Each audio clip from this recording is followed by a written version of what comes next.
DA ధమాకా ఉద్యోగులకు Deepavali bonanza.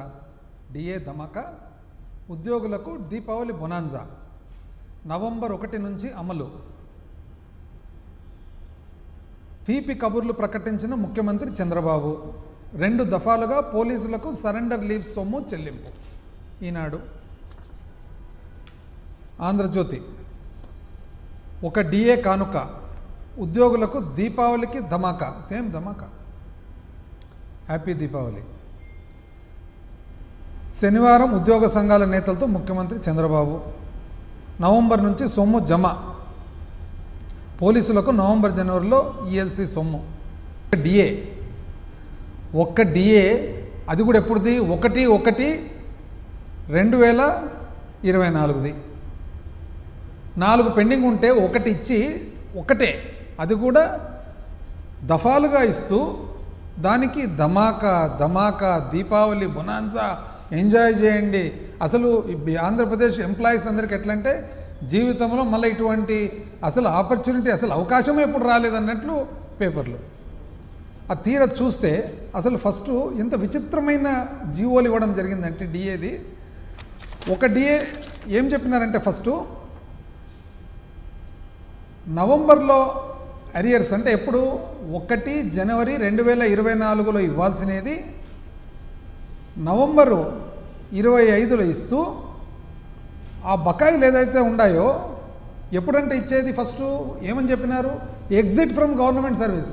అసలు ఈ పదమే ఎప్పుడు చూడలేదు.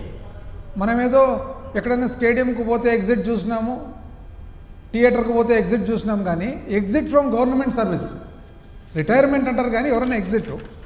సంఘాలంతా పోయి అయ్యో రామా అని చెప్పి చాలా బాధపడి రిప్రజెంట్ చేస్తే అప్పుడు దాన్ని మళ్ళీ కొంచెం మార్చి మళ్ళీ ఇంకో జీవో ఇచ్చినారు వెంటనే. ఏమన్నది? ఆ బకాయిలు ఏవైతే ఉన్నాయో 2026 ఆగస్టులో ఒక భాగము, నవంబర్లో ఇంకొక భాగము, ఫిబ్రవరి 27లో ఇంకో భాగం, అంటే 3 భాగాలు చేసి ఆ ఒక్క డిఏ ఏవైతే అరియర్స్ ఉన్నాయో బకాయిలు ఉన్నాయో అది 3 విడతలుగా అంతటితో ఆపినారా? నెక్స్ట్ డిఆర్ పెన్షనర్లకు ఏమని చెప్పినారు? ఫస్ట్ నవంబర్లో ఇస్తూ సేమ్ అది 1 జనవరి 2024 ఇస్తూ 2027-28 అంటే ఇంకో 2 సంవత్సరాల తర్వాత 12 ఇన్స్టాల్మెంట్లో ఆయంత బకాయిలు అంట. అంటే బకాయిలు 12 విడతలుగా సేమ్. వాళ్ళు కూడా మళ్ళీ పోయి ఇచ్చేది ఒకటి, ఆ ఇచ్చే ఒకటిలో ఏంది అని చెప్పి వాళ్ళు బాధపడితే అప్పుడు దాన్ని మళ్ళీ మార్చి ఆగస్టులో ఒక భాగము, నవంబర్లో ఒక భాగము, ఫిబ్రవరిలో ఒక భాగము, ఒక 10% మాత్రం ఏప్రిల్లో. ఏందండి ఇది? ప్రభుత్వమా, పరిపాలననా? అసలు ఏం జరుగుతుంది అని అసలు ఆశ్చర్యం ఏమంటే ఒకసారి టీడీపీ వాళ్ళ మేనిఫెస్టో చూద్దాం.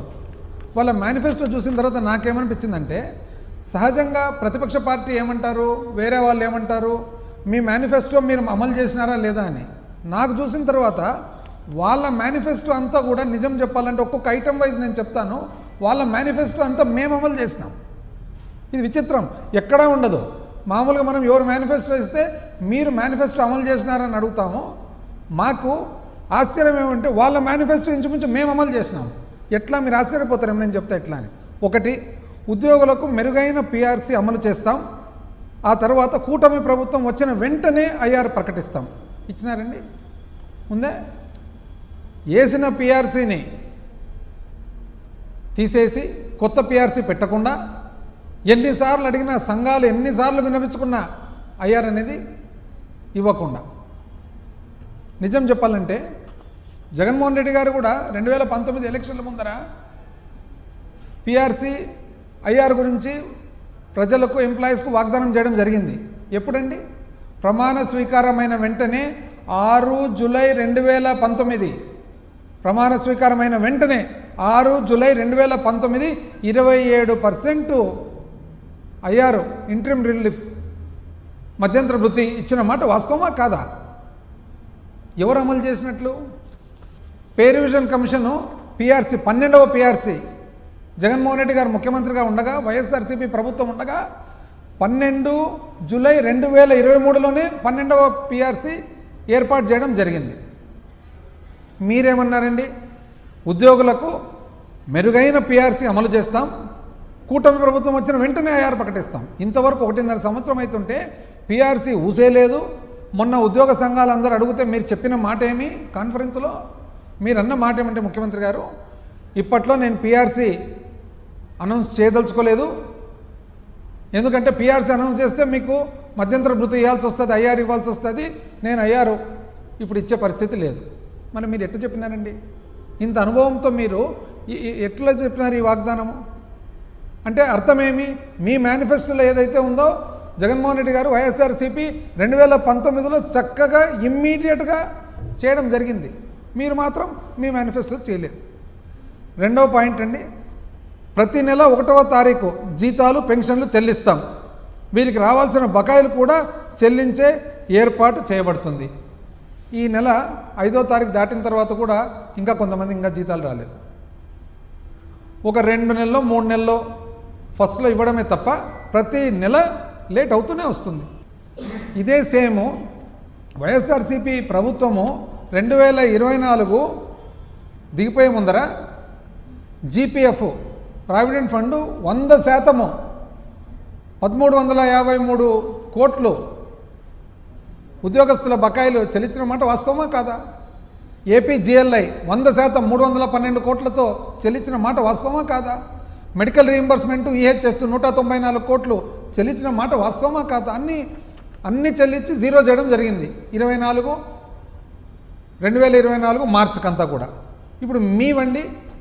అదే కాకుండా వైఎస్ఆర్సీపీ ప్రభుత్వము 11 డిఏలు ఇవ్వడం జరిగింది. 11 డిఏలు 1 జూలై 2023 వరకు అన్ని డిఏలు కూడా ఇచ్చేయడం జరిగింది. ఈరోజు మీ బకాయిలండి, మీ బకాయిలు చూస్తే మీరేమన్న దాంట్లో వీరికి రావాల్సిన బకాయిలు కూడా చెల్లించే ఏర్పాటు చేయబడుతుంది. ఈ రోజుకి సరెండర్ లీవ్ 3 సరెండర్ లీవ్లు పెండింగ్ ఉన్న మాట వాస్తవమా కాదా? మీ ప్రభుత్వం వచ్చినప్పటి నుంచి ఎస్ఎల్ సరెండర్ లీవ్ పెండింగ్ ఉన్న మాట వాస్తవమా కాదా? రిటైర్ అయిన వాళ్ళు ఎవరైతే ఉన్నారో, ఎవరైతే పెన్షన్దారులు ఉన్నారో వాళ్ళకు ఇప్పటి నుంచి 2024 నుంచి గ్రాట్యుటీ కానీ మెడికల్ బిల్స్ కానీ అన్నీ పెండింగ్ ఉన్న మాట వాస్తవమా కాదా? పోలీసు వాళ్ళకైతే ఏఎస్ఎల్ నవంబరు 2024ది పెండింగ్ ఉన్న మాట వాస్తవమా కాదా? జనవరి 2025 ఉన్న పెండింగ్ ఉన్న మాట వాస్తవమా కాదా? జూలై 2025 పెండింగ్ ఉన్న మాట వాస్తవమా కాదా? నవంబరు 2025 పెండింగ్ ఉన్న మాట వాస్తవమా కాదా? అంటే నవంబర్తో లెక్కేసుకుంటే 4 పెండింగు. అదేవిధంగా టీఏ బిల్స్ చూసినట్లయితే జనవరి 2025 నుంచి పోలీసు వాళ్ళది అందరూ 25 జనవరి నుంచి ఇప్పటి వరకు అంటే 9 నెలలు మొత్తం పోలీసు వాళ్ళందరూ పెండింగ్ టీఏ. అదేవిధంగా ఏప్రిల్ 2024 నుంచి కొంతమంది పెండింగ్ ఉన్నాయి. ఏఎస్ఎల్ పెండింగు, టీఏలు పెండింగు. మీరు మాత్రం దానికి తోడు మళ్ళీ ఏమని చెప్తారు? 900 చిల్లర కోట్లు పోలీసు వాళ్ళవి పెండింగ్ ఉన్నాయి. ఆ పెండింగ్ ఉండేటివి 210 కోట్లు 2 విడతల్లో 105 ఒక నెల, 105 ఒక నెల. ఏందండి ఇది? మీరు చెప్పిండేదేమి, మీరు చేస్తుండేదేమి? అసలు ఎంత ఆశ్చర్యకరమైన పరిస్థితులు. Gratuity pending, TA pending. Police వాళ్ళది ఇంకొక ప్రత్యేకమైన పరిస్థితి ఉంటుంది. మాట మాటికి ఎక్కడున్నా బందోబస్తు అని చెప్పి వందల మంది పాపం కానిస్టేబుల్స్ను బెటాలియన్ వాళ్ళను పంపిస్తారు. పంపించిన తర్వాత వాళ్ళు చేతి నుంచి పెట్టుకుంటారు టీఏ. ట్రావెల్ అలవెన్స్ చేతి నుంచి పెట్టుకున్న తర్వాత వాళ్ళకు మళ్ళీ మీరు రీయింబర్స్మెంట్ చేస్తే తప్ప వాళ్ళకు ఆ ట్రావెల్ అలవెన్స్ అంతా రాదు. అక్కడికి కష్టపడి వాళ్ళు ఎక్కడంటే అక్కడ ఒక్కొక్క రూమ్లో 5 మంది 6 మంది పాపం. ఇంకొక విచిత్రం ఏమంటే పాపం పోలీసు వాళ్ళ పరిస్థితి, అసలు సరెండర్ లీవ్ ఏవైతే ఉందో ప్రతి విడత సరెండర్ లీవ్ ఏదైతే వస్తుందో జనవరి విడత కానీ, జూలై విడత కానీ, నవంబర్ విడత కానీ మీరు ఇచ్చినా ఇవ్వకున్నా వాళ్ళ పే స్లిప్లో అది వచ్చేస్తుంది. పే స్లిప్లో వచ్చేసి ఇన్కమ్ ట్యాక్స్ దాని మీద కట్ అవుతుంది. అంటే చేతికేమో డబ్బులు రావు, ఇన్కమ్ ట్యాక్స్ ఏమో కట్ అవుతుంది, పెండింగ్ ఉంటుంది. అంటే ఇది ఎట్లుందంటే మళ్ళీ దెబ్బ మీద పుండు. మీరు చెప్పేది మాత్రం చాలా చక్కగా అన్ని అమలు పరుస్తామని.